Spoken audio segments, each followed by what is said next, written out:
அதை நான் ஏற்றுக்கொள்கிறேன் பேரவைத் தலைவர் அவர்களே. அட்லீஸ்ட் தேன் வந்து பாய வேணாம், ஈட்டி வந்து பாய்ந்தது அது அன்றைக்கு, இது யாரும் மறுக்க முடியாது. அதே போல இன்றைக்கு நம்மளுடைய பேரவையில முதல்வர் அவர்களுடைய பிறந்த நாள்.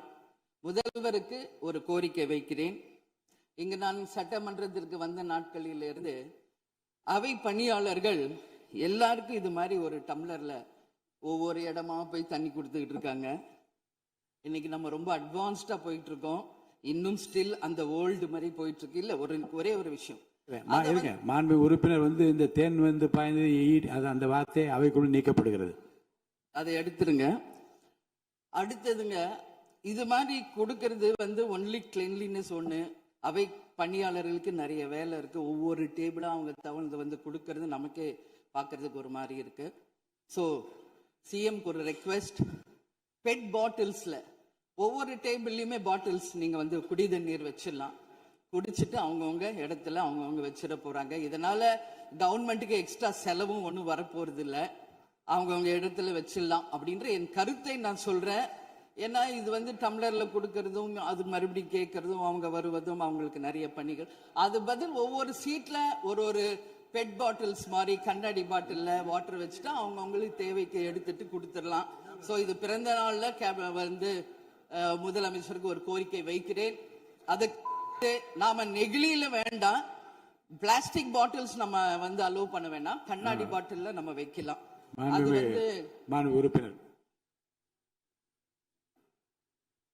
மாண்புமிகு பேரவைத் தலைவர் அவர்களே, அந்நியார் அவர்கள் ஒரு நல்ல கருத்தை இங்கே சொல்லியிருக்கிறார்கள். அந்த கருத்து ஏற்புடையது அல்ல என்பதை நான் தெரிவித்துக் கொள்ள கடமைப்பட்டிருக்கிறேன். என்ற கோபம் வந்தால் தண்ணி பள்ளி கொண்டிருக்க வாய்ப்பு இருக்கிறது.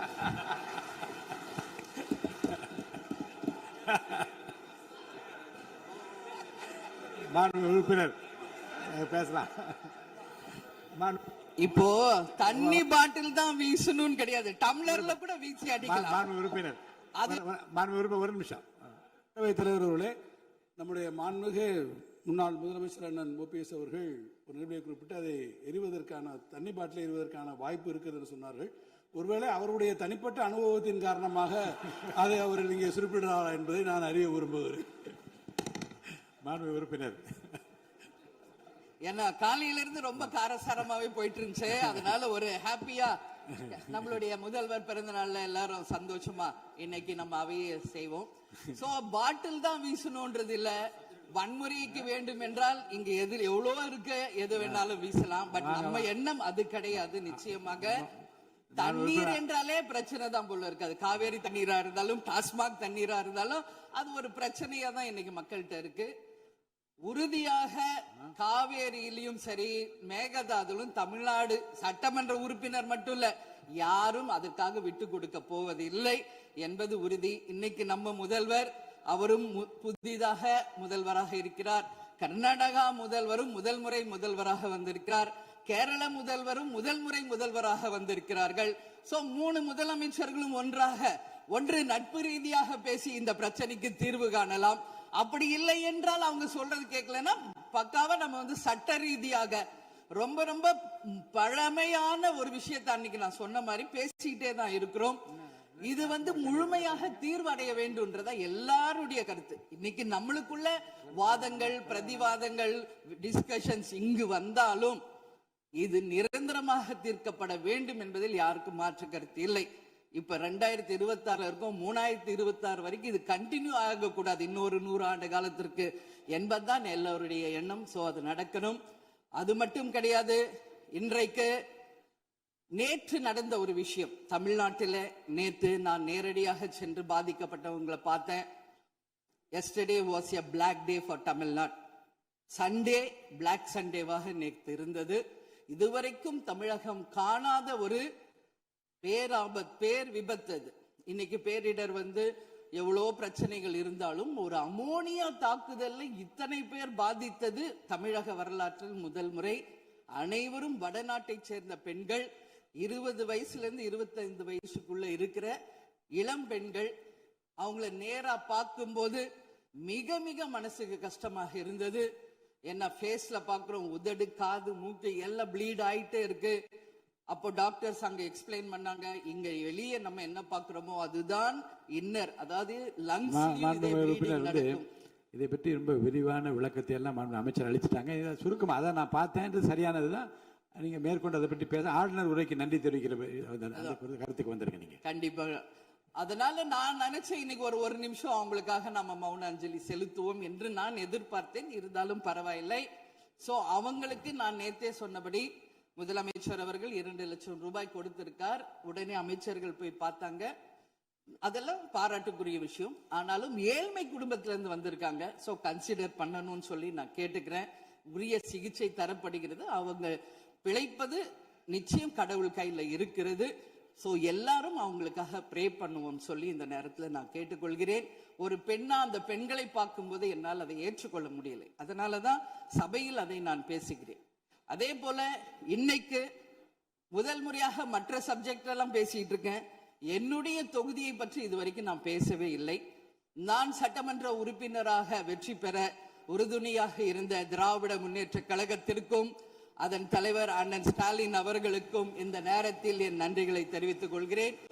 விருதாச்சலம் தொகுதி 2006 புரட்சி கலைஞர் கேப்டன் அவர்கள் முதல் முறையாக வெற்றி பெற்று ஒரு சரித்திர சாதனை படைத்த தொகுதி. மீண்டும் அந்த தொகுதியிலேயே என்னை வெற்றி பெற செய்த விருதாச்சலம் தொகுதி மக்களுக்கு என்னுடைய மனப்பூர்வமான நன்றிகளை இந்த அவையிலே தெரிவித்துக் கொள்வதில் பெருமை அடைகிறேன். அதே போல அந்த விருதாச்சலம் தொகுதி மக்களுக்கு நான் என்னைக்கும் உண்மையாக இருப்பேன், நேர்மையாக இருப்பேன் என்பதையும் இந்த நேரத்தில் தெரிவித்துக் கொள்கிறேன். அவைத்தலைவர் அவர்களே, இதுல விருதாச்சலம் தொகுதிக்கு தேவையான அத்தனை விஷயங்களும் நான் எழுதியிருக்கேன். அவை நேரத்தை நான் அதிகம் ஏற்றுக்கொள்ள எல்லாருக்கும் வாய்ப்பு தரணும் அப்படின்றதுனால ஒரு 3 பாயிண்ட் மட்டும் சொல்றேன். முடிந்த பிறகு இதை உங்க நேரடியா உங்க கையில் நான் தருகிறேன். அதை நீங்கள் எடுத்து தீர்மானமாக நிறைவேற்றி தரணும்னு சொல்லி கேட்டுக்கிறேன். விருதாச்சலம் ஒரு மாவட்டமாக அறிவிக்கப்பட வேண்டும் என்று ஒரு நீண்ட நெடிய கோரிக்கை பல ஆண்டுகளாக இருக்கிறது. அதுதான் அங்கு எல்லா மக்களினுடைய விருப்பம். அதை நீங்கள் முதல்வர் அவர்களும் அவைத்தலைவர் அவர்களும் கவனத்தில் கொண்டு விருதாச்சலத்தை ஒரு தனி மாவட்டமாக அறிவிக்க வேண்டும் என்பதை இந்த நேரத்தில் நான் சொல்கிறேன். அதே போல பீங்கான் தொழிற்சாலை மற்றும் கல்லூரி தமிழ்நாட்டில் வேறு எங்குமே கிடையாது. அது விருதாச்சலத்துல மட்டும்தான் இருக்கு. கவர்மெண்ட் அந்த ஃபேக்டரியும் சரி, ஒரு காலேஜும். பட் ரொம்ப ரொம்ப ஒரு நலிவுற்ற நிலையில் இருக்கிறது. சோ அதை நீங்க கட்டாயமாக மிகப்பெரிய அளவுல டெவலப் பண்ணி அதன் மூலம் வேலை வாய்ப்பையும் அதே நேரத்தில் எக்ஸ்போர்ட் பண்றதுக்கும் கட்டாயம் அரசு நிச்சயம் எங்களுக்கு ஒத்துழைக்க வேண்டும் என்பதை கேட்டுக்கொள்கிறேன். விவசாயம் நிறைந்த பகுதி. அங்கு குடிதண்ணீர்ல மாசு இருக்கிறதுனால நிறைய மக்களுக்கு கிட்னி பாதிக்கின்ற ஒரு நிலைமை இருக்கு. சோ அங்க கூட்டு குடிநீர் திட்டத்தை கொண்டு வர வேண்டும். மரவள்ளி கிழங்கு, மக்காச்சோளம், நெல், கரும்பு இவைதான் அங்கு அதிகமாக விளைகிறது. சோ விவசாயிகளுக்கு முழு கடன் தள்ளுபடி செய்து விவசாயிகளுக்கு எல்லா விதத்திலும் இந்த அரசு உறுதுணையாக இருக்கணும் சொல்லி நான் கேட்டுக்கிறேன். அதே போல டெல்டா பிரச்சனை மட்டும் கிடையாது, இது தமிழ்நாடு பிரச்சனை. நம்மளுடைய நீர் ஆதாரம் எல்லாருக்கும் கிடைக்க வேண்டும் என்றும் கூறி இது அவை முடிந்தவுடன் இதை உங்களிடம் சமர்ப்பிப்பேன். இதை நீங்கள் ஏற்று இதை கட்டாயம் நிறைவேற்றி தர வேண்டும் தொகுதிக்காக என்று கேட்டுக்கொண்டு எல்லாருக்குமே இந்த நேரத்தில் இந்த அவையில் பேச வாய்ப்பு கொடுத்த அவைத்தலைவர் அவர்களுக்கும் இன்று பிறந்தநாள் காணும் முதல்வர் அவர்களுக்கும் என் நன்றிகளை தெரிவித்துக் கொண்டு அமர்கிறேன். நன்றி, வணக்கம்.